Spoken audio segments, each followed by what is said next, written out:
Right on. What's going on? Welcome to Chase The Vase Podcast, where we share hope for those struggling with addiction, hope for those suffering right along with those who are struggling with addiction, and it's trying to stay sober, man. It's an anomaly. Most do not reach sobriety. Life gets in the way of that, and we have three definite choices. I don't know if you know about that, but you either die, you get covered up, you get locked up, or you get sobered up. That's it. Think about it. When was the last time you saw an old drug dealer? It's a young man's game, and it doesn't last very long. This podcast, man, is examining lives of men and women who choose to hunt sobriety and bigger things. Sobriety is not passive. It will not come to you. It cannot be completed by positive thinking or by osmosis. Sobriety takes effort, work, grind, passion, changing everything about your life, relentless focus, honesty, real intention. We will shine light on those addiction processes using guests who are currently in recovery, those who are in active addiction, or those who have created examples to us to follow in recovery. And that is why my dog, Luke, is here today. This man has the greatest smile this side of the Mississippi, the only man who is sponsored by on the front of Frito-Lay's potato chips and still participates in the American Ninja Warrior, keeping his front teeth.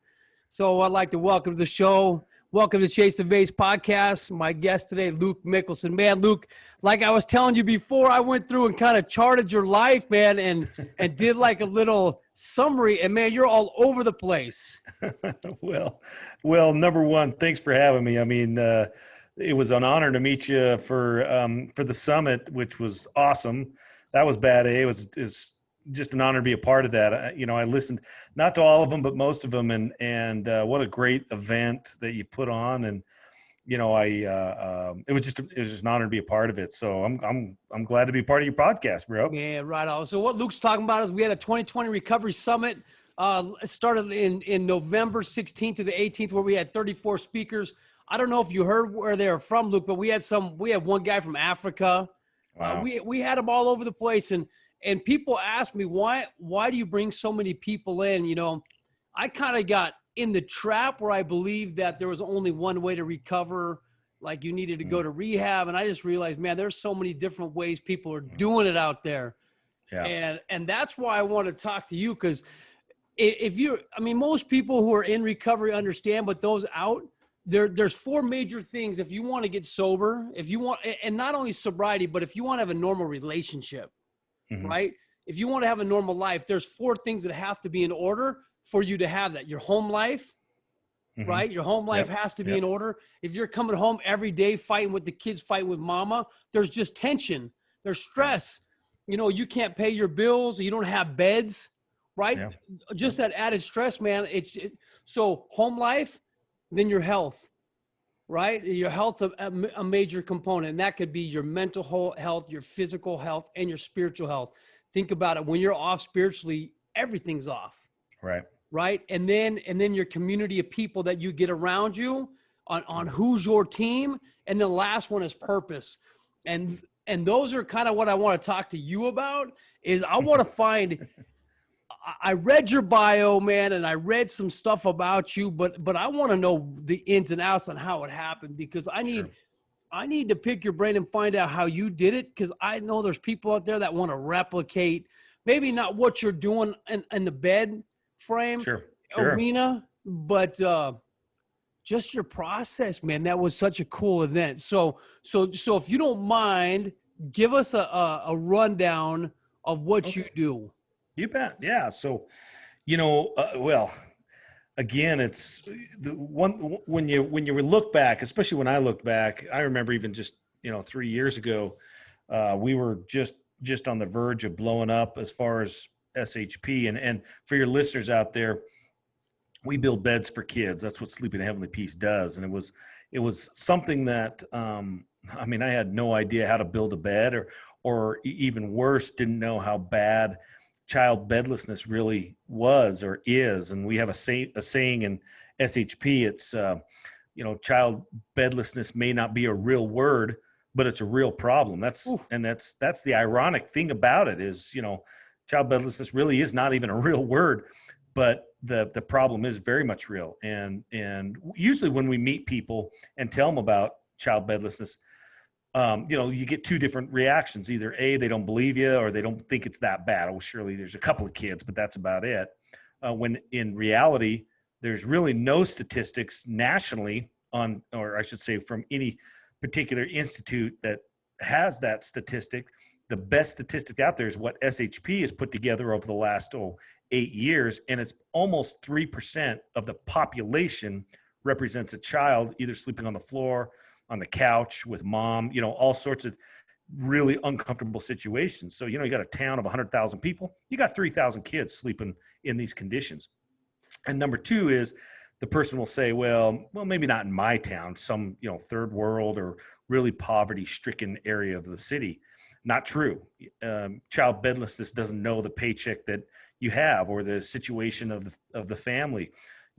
Addiction is a very common thing that we see where, parents or either spouses break up because of addiction, or they're consumed by their addiction, and the result is the suffering of a child. And so, I didn't know about all this stuff, right? I was just a regular schmo. You had a full-time job, like how long have you been working there? 20 years? Yeah. So when I got off my mission, I served a mission for my church in Texas, and I was my mom actually remarried a man who had this business. And I when you serve a mission, I'm knocking doors, talking to people about the gospel and things of that nature. You really learn some valuable salesmanship, right? Yeah. And I was, pretty outgoing guy. I think I didn't picture myself as a salesman, but when people think of a salesman, they think of like a used car salesman, right? And that's even a disgrace to shame those guys. Used car salesmen are great guys. But it's more of a businessman, right? And I really enjoyed the art of business and selling a product to someone that either needed it or didn't know they needed it. Anyways, long story short, I enjoyed the sales process. And so my new stepdad said, well, why don't you come work for me? And so I kind of took a little internship with him and then started in, what was it? Would have been 2000. No, 99, yeah. And just kind of worked my way up to the executive or the vice president of sales and marketing in 2010-ish.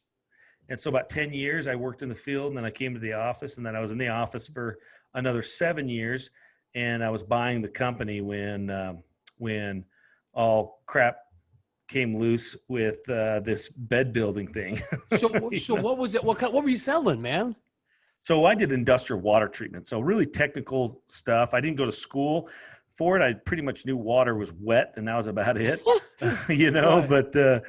But I enjoyed talking to people, and then I enjoyed selling, a product that I believed in and really the services behind it. And I enjoyed people relying on me to fix a problem for them. That's always fun. It always comes in and, be the guy that they rely on. And so I really gravitated to that. The service end of it really, really enjoyed me because I got to rub shoulders with people. And so I sold industrial water treatment for large industries like ConAgra Foods and power plants and things of that nature. Yeah.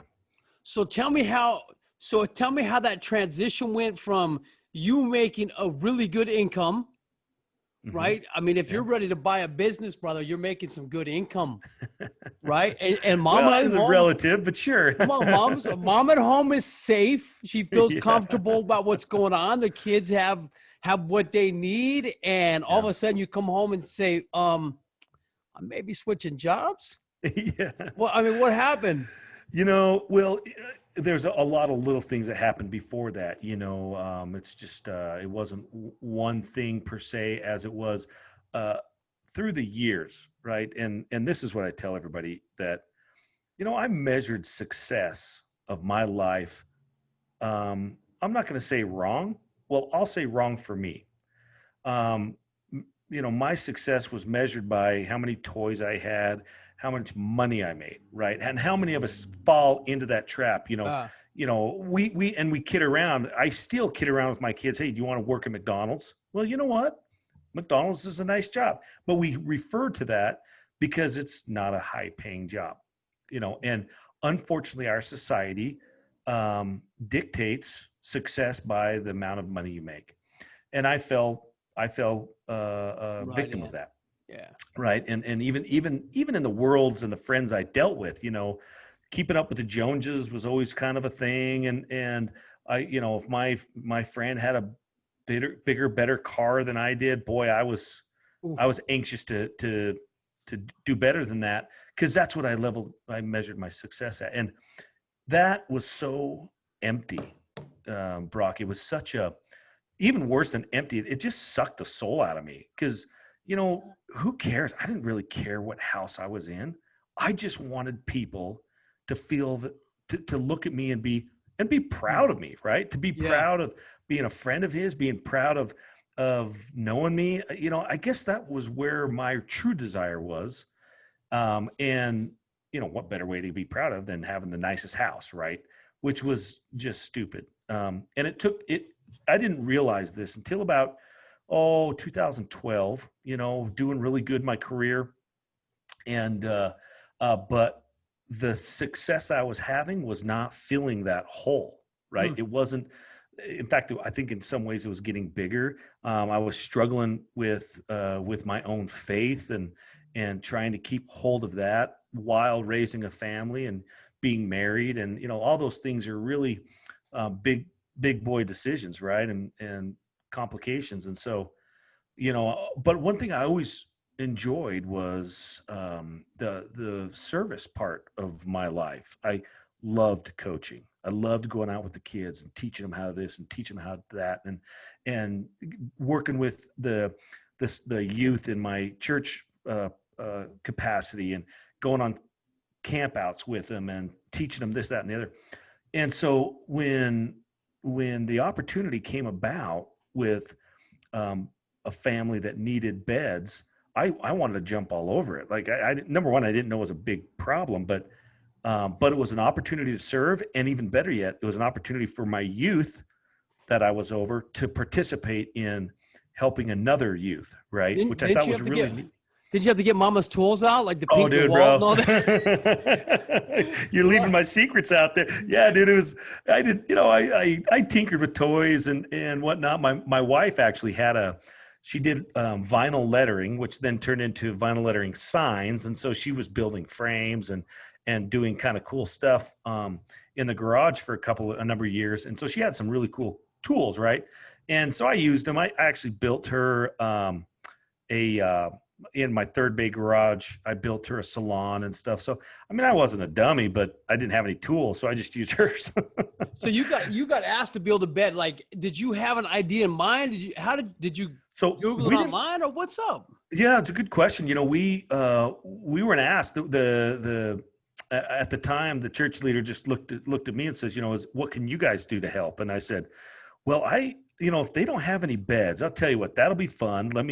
Let me look into that. And the first thought was, we'll just go get them donated, or maybe I'll just go buy them some. I mean, how much is a bed, right? Right. Although they were expensive, to help a kid, I'll do anything. But then, a thought came to me and just said, here I got these Boy Scouts, 12 to 17. I had not very many of them. I only had 6 or 8 of them. And I thought, what a better opportunity to get a controller out of these guys' hands, an Xbox controller, and let's put a drill and a sander in it. Let's teach them some stuff. And so when I came home that night from that meeting, I told my wife, I said, you know what, I'm going to do something here. I got a little project. And she kind of smiles while rolling her eyes, because she knows when I start a project, man, I don't think about anything else until it's done. It just bothers me. And so I went down, and my daughter had a bunk bed that we had purchased a long time ago. And I just liked the design. It was very simple. It was 3 different types of pieces of wood. And it wasn't too simple that it looked kind of cheap, right? I wanted it to look nice, not too nice, because I wasn't this big master carpenter, but something easy to put together, because it was basically going to be me and Boy Scouts. And so I patterned the design off of that bed design. I shrunk it down a little bit and made a few changes just to make it simpler.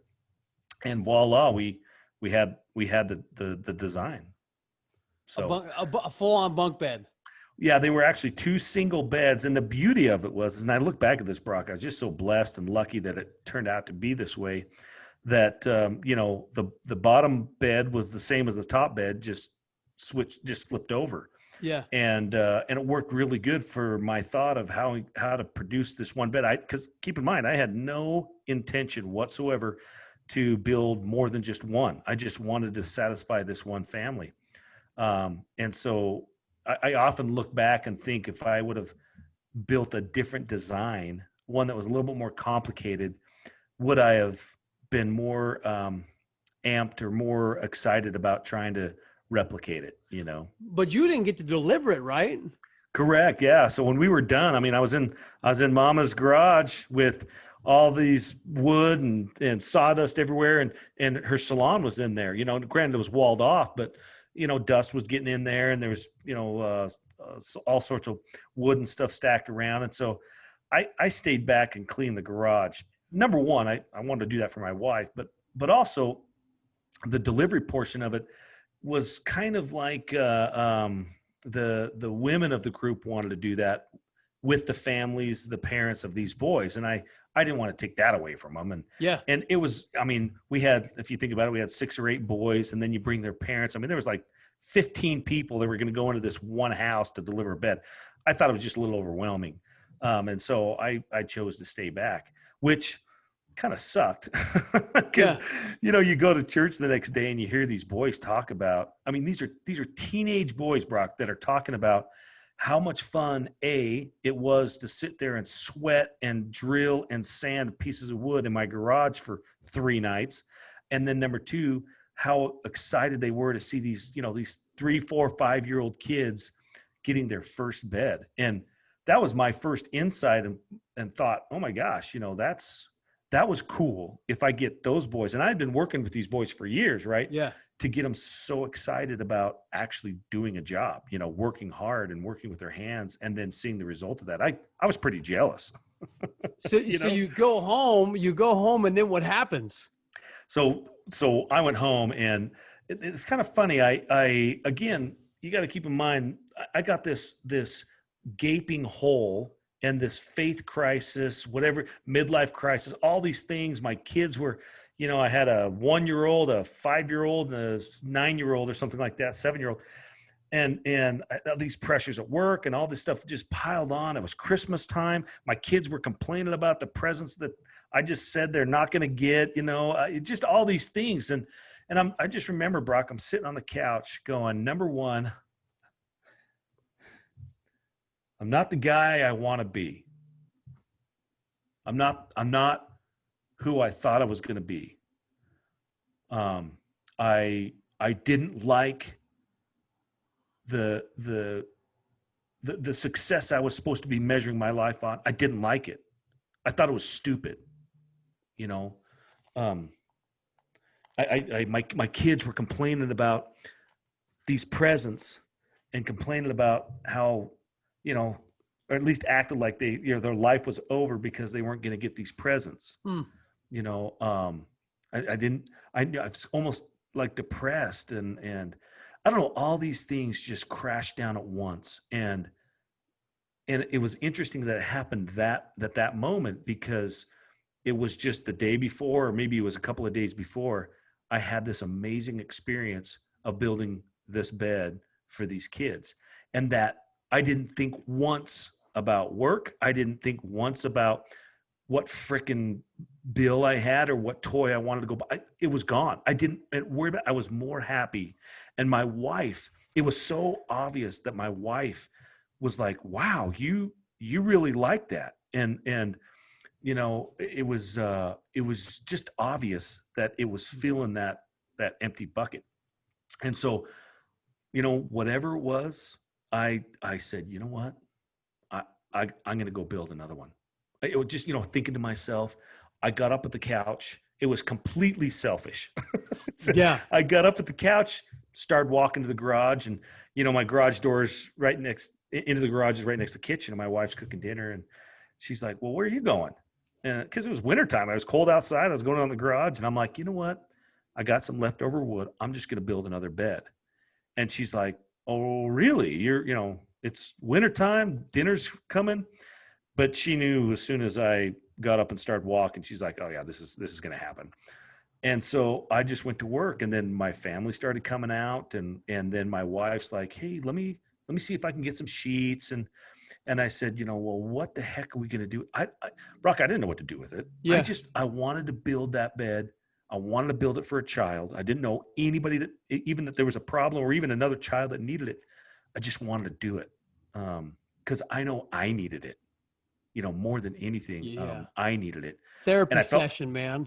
Oh, absolutely. And, Yeah. and my kids needed it too. I needed them to see it. And here they've got a beautiful house and their own beds, and they're crying about presents. And granted, they were 6 and 7, but they're crying about and then realizing that there's kids out there that don't have any beds. That's it. Right. So we built another bed, and I looked at my wife and I'm like, I don't even know what to do with it. How do I find a kid? I wanted to give it to a kid. How do I find a kid that needs a bed? And so she recommended put it on Facebook, and I still have the post somewhere. I have to bring it up, but hey, my family made a bed as a Christmas present. We want to give it to a child that doesn't have a bed. And I really expected to get every Tom, Dick, and Harry saying, sure, I need a bed. Here you go, a free bed. Great. And I was completely shocked, because for every bed, every time someone said, hey, I could use a bed, or I know someone that needs a bed, I probably had 5 other friends or strangers saying, oh my gosh, I would like to help. Can I bring a mattress? Can I bring some blankets over? And can I bring food and coats and all sorts of stuff? Man. And so, I looked at my wife and I said, this is incredible. There's a lot of people that want to help. And I served a mission with her. One of my friends, she sent me a message. She said, I have the perfect family for you. And she explained how this daughter and mother had been sleeping in the backseat of their car for like 6 years, and finally got a house, and they have nothing, right? She was working on some stuff for them. And so I showed up, and there just wasn't anything in this house. I mean, I'd seen poverty before, but it was different. It was different, Brock, when you walked in and there was nothing there, but there's this little girl who's just jacked, just so excited because she has a freaking room, dude. Yeah. That was just blow me away. And then she pulls us in her back room to show her, this is my bedroom. And I mean, it was, let's be honest, it was it's kind of a crap hole. It was holes on the walls and the carpet, and, it didn't smell very good, but this girl was just elated. She had a roof over her head. But in the corners is where she had all her school clothes, or every piece of clothes she had was just piled up in the corner. That was the bed she slept on. Man. And so I was pretty dang stoked to bring that little girl a bed. And it was fun to watch her get excited as we put it together, start hugging us and hugging and kissing the bed. It was pretty emotional. And then I looked over and saw her mom crying and just so grateful. I mean, it's more than just a bed. I realized that it was more than just a bed. It was actually solving a big hole in these 2 individuals' lives. And when I got in the car and started driving home, and because we had about a half hour to drive home, I'm just sitting there thinking, you know what, man, for the 2 hours I spent 2-3 nights that week to build this bed, freaking what better use of my time? Wow. So that's when we decided that no kid was going to sleep on the floor in our town if we had anything to do with it. Okay, so you say that, but it's a big So I do have one question before we get into that. You said you didn't feel like you were the guy. Do you feel like you're that guy now? Do you feel like that you're who you're supposed to be? That's a great question. I'm where I'm supposed to be, for sure. Unfortunately, I have this nagging thing that drives my wife crazy, is I'm never satisfied with who I am. I always want to be better, which is both a blessing and a curse. But unquestionably, I am where I'm supposed to be. And that is a wonderful feeling. There for a while, especially when I quit my job, that was scary. Not so much for me, but it was scary for my family. you quit a nice, comfortable, not just job and paying job, but your career. My 20 years of career of life was planned out for the rest of my life, right? And it was going to affect, that decision was going to affect way more than just me. And so that was difficult. And there was a lot of times afterwards and I'm like, was that the right thing to do? You know, but the proof is in the pudding that it made me happier and made my family happier. And I'd like to think it's made thousands and thousands of other people, brought joy to them as well. So how did so you found your purpose in 2 beds. Yeah. So how did you get it going, man? Like how did you give it all up? Because you did, man. Eventually, I mean, you had to give it all up to do what you're doing, but how did you make that step? Yeah. I had to determine that if I'm going to do it, I'm going to do it. Right. I'm going to go all in. And quit my job happened 6 years later, right? This, I ran SHP for 6 years before, 5 years anyways, before that happened. But even then, and that was kind of a good building block for me anyways, to recognize that this is a bigger problem, but me personally, this was more of what I wanted to do. And I mean, if you had asked me 10 years ago that my career was going to be, and I'd be known for building beds for kids, I'd be laughing at you. I had no interest, or not necessarily no interest, just no idea that I'd be doing that. I've never done it before. But it's amazing when wherever it comes from, whatever you want to believe where it comes from, those little tiny moments that spark an idea, sometimes they do nothing but help you for 1 minute. They might help someone else for a week, or they might change the course of yours and others' lives. You just never know. And if you never act on them, you never know. And I was just going to say, what if you missed it, bro? Oh, dude. You know what I mean? Oh, I cringe. I cry to think about if I would have just excused that moment away. You know what I'm saying? If I would have been satisfied with what I thought success was, what I measured, instead of measuring success off of happiness, I measured success off of money. And my wife did a very good job pointing that out to me, especially after I started doing more and more of this. I've never seen you happier. And I'm like, that is the measure of success. I mean, how many times do we hear rich people just either, they're struggling. They don't like themselves. And the poorest people are the happiest people. It's really, and I knew that. I think we all heard that. I think we all can say that we understand that. But do we really, do you really, until you really sit down and say, what makes me happy? What makes other people happy? How can I be a part of that? And for me, true joy comes from serving others. And it helped. And I realized quickly, when you start serving other people, these problems, these headaches that you worry about, they might not go away, but they don't seem as terrible. They don't seem as heavy. The argument you had with your wife, it really doesn't matter in the grand scheme of things.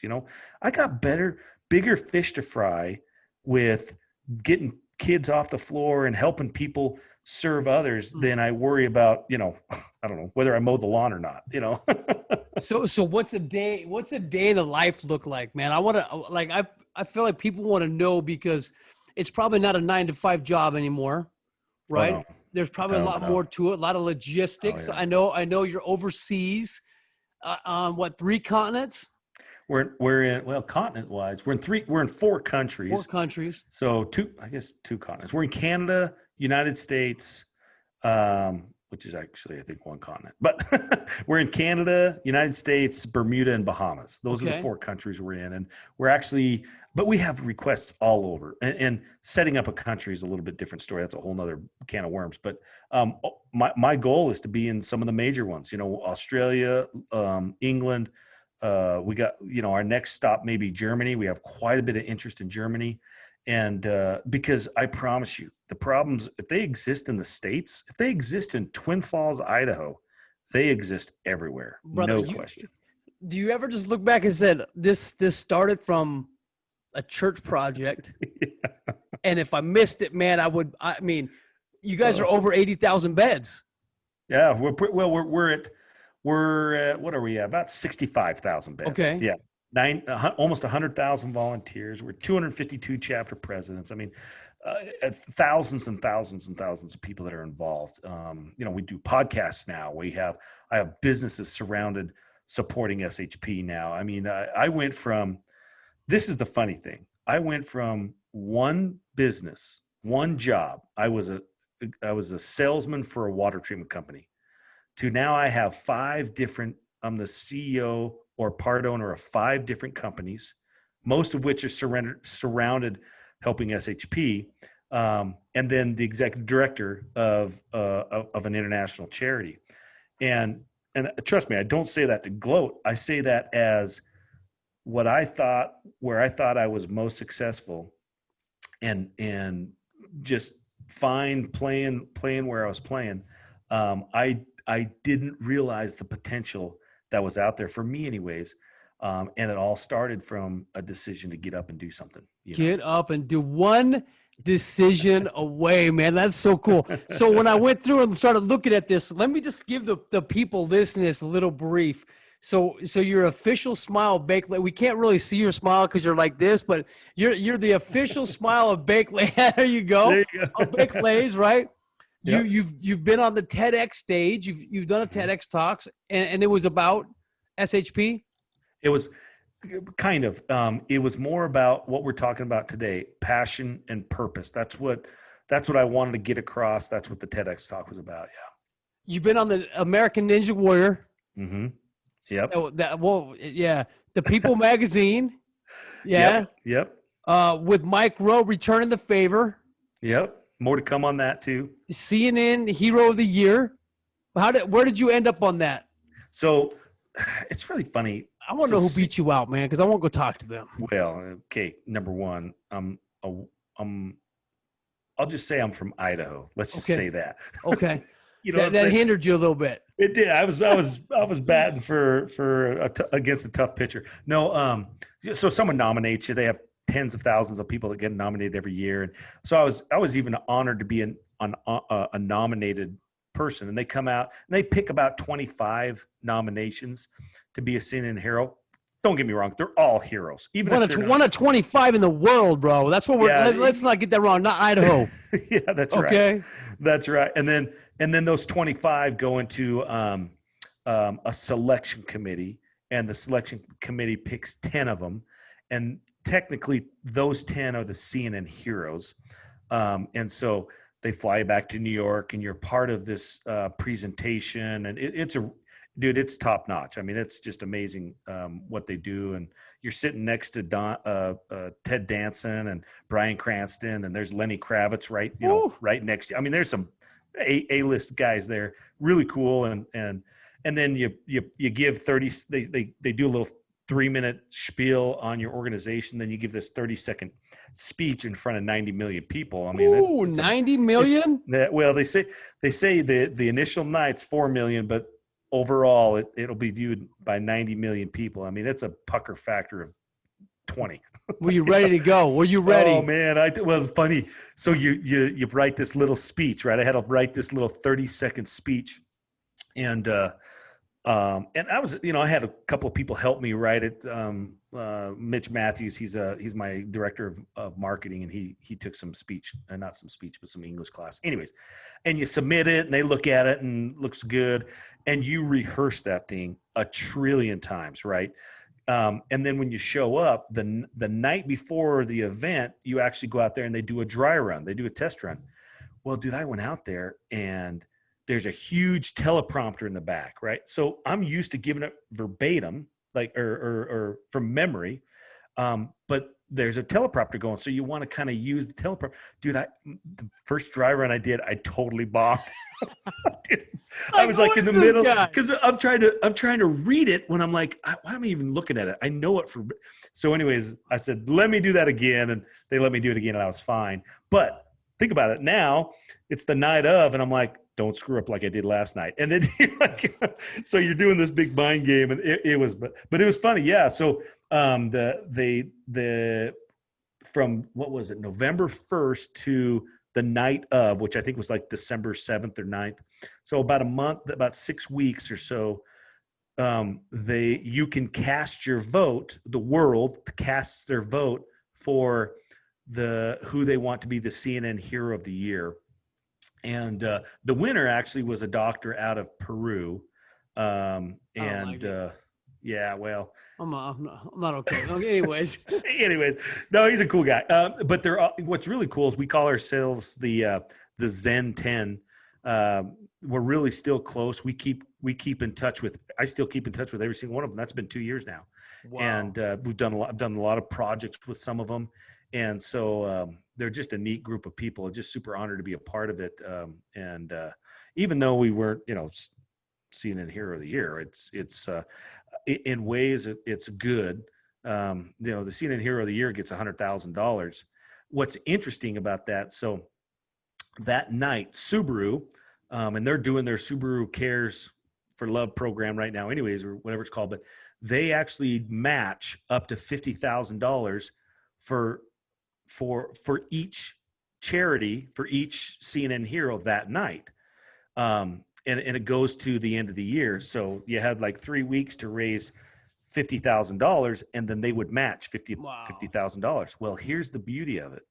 So when it hits, when the show is done that night, the I don't want to say voting, the donation counting starts. We hit $50,000 in less than 24 hours or 36 hours, which was the fastest they've ever seen. So that was kind of cool. So they realized they had messed the vote up. Is that what you're saying? I'll let you think about that. It was pretty fun. It was cool. It was honored. I met Will Ferrell. I met John C. Reilly. I met all these great people, and the president of Subaru, and thanked him for what he's doing, and it was a really neat night. It was a really big honor. I've got you can see it back there, right there. I see it. There's the trophy, and so a lot of cool things come off of that. I was honored to be able to spend the next, year talking to school classes that watch CNN. In fact, when I found out, the way I found out that I was even nominated, I got a phone call. It actually was a voicemail. I missed the call, and it was kind of garbled. I couldn't really understand it. The only words I really got out of it was CNN and Hero. And I remember my son came home from school, and I was listening to that, and I was like, what the heck is this? CNN Hero? And his eyes just went huge. He's like, Dad, did you just say CNN Hero? I'm like, yeah, what is a CNN Hero? No idea, right? Yeah. He's like, oh my gosh, are you a CNN Hero? I'm like, dude, I don't know what it is.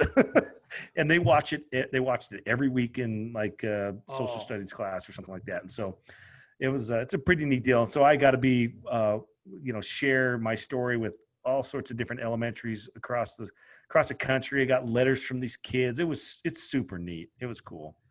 My thing is, man, who does this? Like, who makes beds? No one, man. That's what I'm saying. I didn't realize until I talked to you that there was such a need. But crazy part was, I remember when I worked as a police officer, I can't tell you how many homes we went into, and they didn't have beds. Yeah. But it never dawned on me, hey, this family needs a bed. You know what I mean? Like, well, when I probably 2 years after I started this, actually was the year we became an official 501c3 nonprofit. It's 2013, 2014 really. And I thought, okay, what other agencies provide beds? Well, I couldn't find any other agencies that I knew of, like health and welfare or some of them around here. No one provided a bed. I was like, oh, that's weird. So I did a national search, and I only found one other agency back east in North Carolina, and it was Beds for Kids. And so I actually talked to the CEO and the founder, and he kind of had a somewhat similar story. He started building beds in his garage a year before me in 2011. But then it graduated to, they started doing a lot of other things. They actually go to colleges. They take the used furniture and stuff out of these dorms, and then they supply the families with this. So now it's not just beds for kids. They do a lot of other stuff. But they were the only one, and it was only in North Carolina.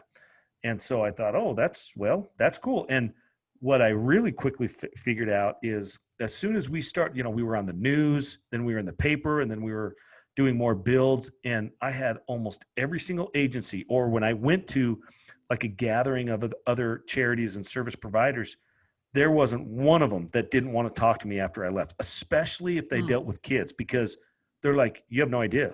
There's finding beds for kids was the hardest. And it's weird, right?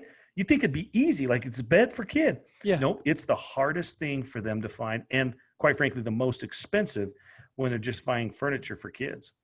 So how do you do it? Tell me what their process is. Like, how do you get them to them?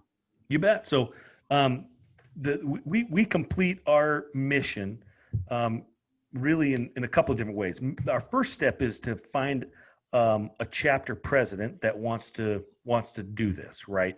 So once someone finds out about SHP and goes through the onboarding process, the vetting and onboarding process for SHP, they become a chapter. And the way our chapters work is they solicit to businesses, not just for dollars, but they solicit an opportunity for that business to participate in a bed build. Or a build day is what we call them. And so we have a certain number. It's $200 for every bed that they want to build. That's what they have to donate. And that $200 covers everything: mattresses, sheets, because we supply the complete package to the kid. And so, if a company says, great, I would like to build 20 beds or 10 bunk beds, we say, okay, that's a $4,000 donation. We'll do that. So they give us $4,000. We go and we have all the tools. We have all the special jigs that we need. We go and buy the wood, and we're mobile. So we go right to their parking lot in their business, so everybody can see it. All their volunteers, all of their employees can be a part of it, which is really important for the company to show the volunteers that they care about the community, right? As well as the community can come and be involved. And so we have sponsored build days. And that's probably a majority of our donations come through that, is sponsored build days. And then, of course, we receive donations from other woods. But the sum of it is we have these build days where we build these beds from scratch. I mean, it's wood you buy at Lowe's. It's plopped in front of this, what we call a train. It's started the train. And we go from marking them to cutting them to sanding them to taking the pieces and assembling them to headboards. So they're not fully assembled at a build day. They're just in the pieces. And then we deliver them on delivery days. So people, how that works is, anybody, whether it's themselves, a neighbor, another agency, service provider, they can go to shpbeds.org. And there's a button up there called Apply for a Bed. And so they can, they click on that and they fill out some information, some private information. And once they hit submit, based on the zip code that they have, it goes to the chapter president that has accepted that zip code as a deliverable area. Now, we're getting better, but obviously we don't have the entire country covered, right? Sure. So if there's no chapter president that has accepted that as a deliverable zip code, then they'll get a message that says, hey, sorry, we don't have a chapter there. Hopefully soon we will. Stay tuned, reapply, blah, blah, blah. But if they do, then that application through our software program goes to that chapter president. And then the chapter president has a team behind them, a core team, we call them. Usually one's a volunteer coordinator or a delivery coordinator. They go through all those applications and they select whatever they think is the most in the most need. Man, that's amazing. Dude, you're doing it, man. You're doing it. If you could shed some light, like if you could talk about the whole decision, one decision away or purpose, what would you share with people listening, man? What would you tell them? It's simple. Don't be afraid to follow your, whether you call it good ideas, these little moments of what ifs, or how about that? Don't be afraid. And you know what? Look at me. I think people think that, I tried something, it didn't blow up, so it was useless. Not so. I mean, This has turned into what it is today because of one tiny moment. And that one tiny moment turned into another tiny moment. It is hard work. It can be, or no, not can be. It will be. It will be.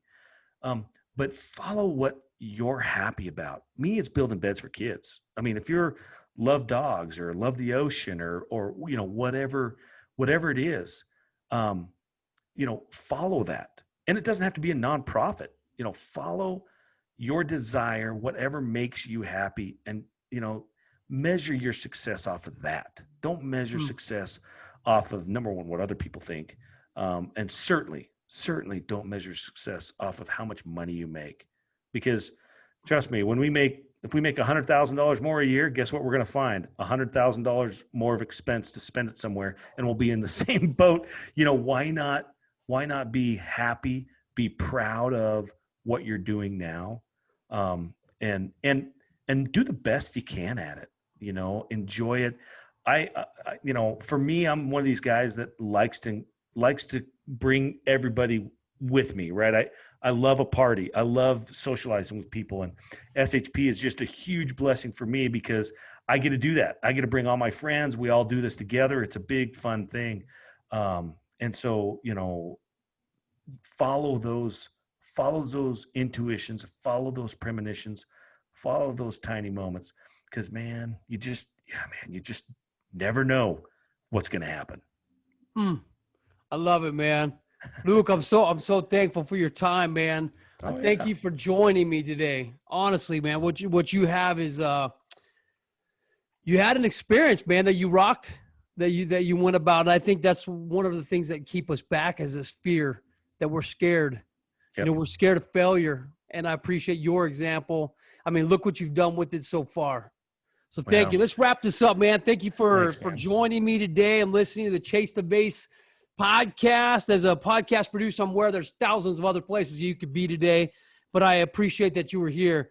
And I hope what we shared with you today will resonate, but also will help you get on this journey of making this change to find this sobriety in your life, whether it's through making beds or chasing the vase or whatever it is, man. If this episode has helped you, then be sure to share it with somebody else. Hit like, share it, give back, invite people. But I would love to continue this. I appreciate you more than anything, Luke, for your vibe, man. My pleasure. I wish you amazing success. Thanks, brother. Thank you. See you.